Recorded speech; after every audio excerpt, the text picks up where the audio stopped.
President-elect Donald Trump taking a little break from his transition work this weekend, instead taking in a football game. Trump and Vice President-elect J.D. Vance are attending the annual Army-Navy game in Landover, Maryland, and their guest at the game will be Daniel Penny, who was just acquitted of criminally negligent homicide in the chokehold death of a man on a New York City subway car. ABC's Molly Nagel joins us now live from Washington with more on this. Molly, thank you so much for joining us. Let's start out with that Army-Navy game. What more do we know about Trump and Vance bringing Penny with them to the game?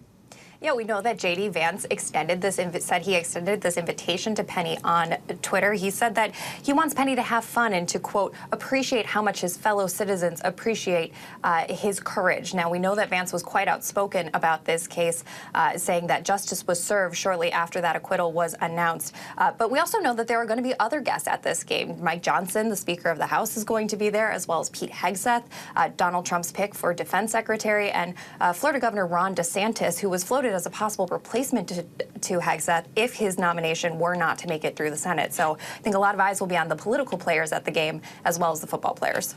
Molly, let's talk about RFK Jr. now, because that's obviously Trump's pick to lead the Department of Health and Human Services, expected to start making the rounds on Capitol Hill next week. Now we're learning that Kennedy's personal lawyer, once lobbied the FDA to revoke approval of the polio vaccine. How do you expect this to play with senators? We're seeing a lot of it play out on social media right now.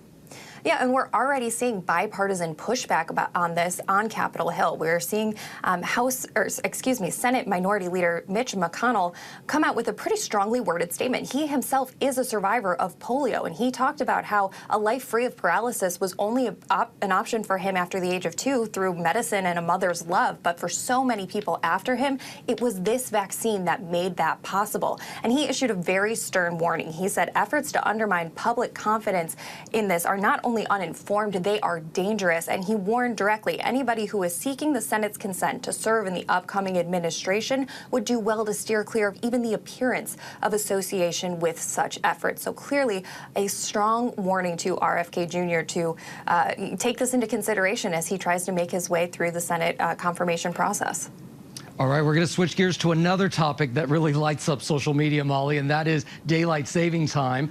Trump says he's in favor of eliminating daylight saving time. Congress, of course, has kicked this idea around in the past. But, I don't recall anyone in the Oval, or in this case, the president-elect, actually having support for it. So could Trump's support actually help get a bill passed?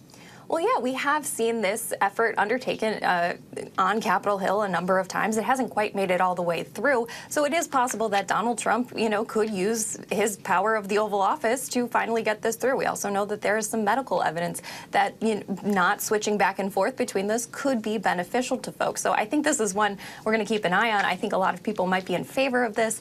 We'll just have to see if Donald Trump will use the power of the bully pulpit to get this one passed. Well, listen, I sure do appreciate fall back instead of spring forward. Molly, thank you so much. We appreciate you.